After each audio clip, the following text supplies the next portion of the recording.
Did you know that according to a study, only 8% of people who set their New Year's goals and resolutions actually achieve them? In this video, I want to share 5 tips on how you can be part of that 8% that will actually achieve your goals this year in 2025. And we're going to start right now. The first tip that I want to talk about is actually setting SMART goals. Now, what are SMART goals? Now, SMART is actually an acronym for specific, measurable, achievable, relevant, and time bound. So what do these 5 things actually mean, right? Specific means instead of setting a goal like, well, I want to lose weight or I want to get fit, you're actually being specific on how much weight you want to lose, what you're going to actually do, right? Like you're actually setting a goal of what you're planning to do instead of just saying you want to lose weight. For example, you could say go to the gym 3 times a week for 45 minutes each for the next upcoming 6 or 7 months, right? Now you're being measurable because you can measure, hey, 45 minutes of time, 3 times a week.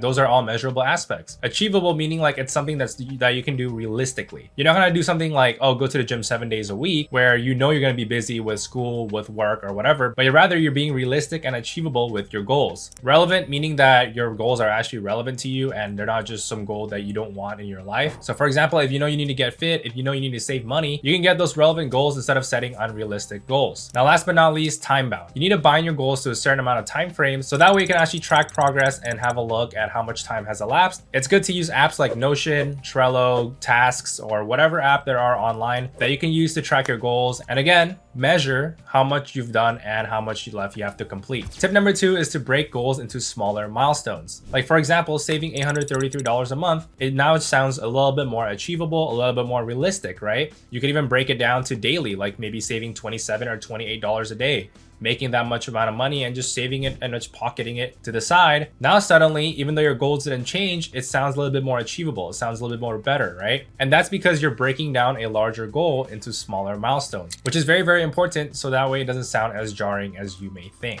The third tip that I have in mind is to create accountability. So what does this exactly mean? Well, in your daily life, you encounter people like friends, coworkers, family members, and it's important that maybe you could share 1 or 2 goals with them so that way they can actually keep you accountable. Take for example that you set a goal that you want to lose weight or you want to get fit. If your friends don't know that goal, well, they may want to encourage you and influence you to buy fast food and maybe eat a little unhealthy, eat a lot of greasy and oily foods, right? But if you share them your goal, who knows? Maybe they might be into it as well. Maybe they can join you in achieving a healthier lifestyle, losing weight, and that way they can also keep you accountable and keep you on track with your goals. And maybe they may even join you and you guys can achieve your goal together, which is actually ultimately better now that you have a buddy with you to join with your goals. I know that a couple of times that when me and my friends want to stay active, we use an app called Strava where you can actually log activities, whether you're running, hiking, playing pickleball, whatever the activity is. So that way my friends and I could keep ourselves accountable and seeing like, oh, okay, did you do maybe 2 to 3 activities a week? Did you do 4 activities a week, right? That way you guys could always encourage each other to reach your goals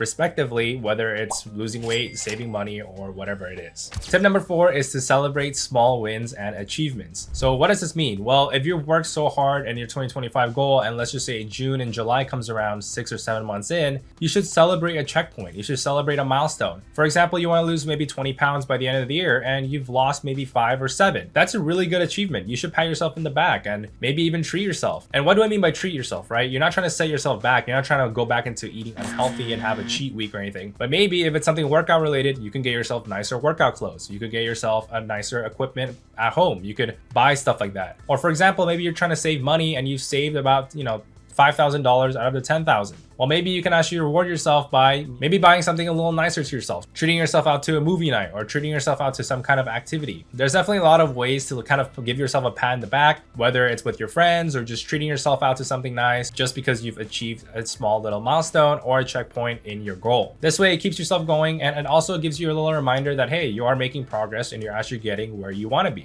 And last but not least, tip number 5 is to adapt and to stay flexible. As you all know, life happens. Things happen unexpectedly. Maybe you have a work trip coming up and you can't hit the gym. Maybe you have a family event, a big wedding, a big gathering that you want to eat stuff and not a lot of healthy food options are available. I get it, things happen. And that's why a lot of people sometimes quit their goals. Maybe they take a cheat week and they never get back on track, or maybe they eat unhealthily and they're tempted to just keep eating unhealthy, right? It's always good to be adaptive and stay flexible to whatever life throws at you. That's why, again, it's always good to revisit your goal and tweak your goals accordingly instead of just setting something that's like concrete and that never changes, because again, life happens and things go unexpectedly as always. If, for example, you set yourself to lose 5 pounds or lose 10 pounds and you accidentally gain 1 or 2 because of maybe a big family gathering or an event that has some type of eating involved, you may set back a little bit in your goal. But that shouldn't stop you, because instead you should tweak your goal to, instead of maybe losing 5, now you can lose 8 or lose 9 in compensation of the weight that you just gained, right?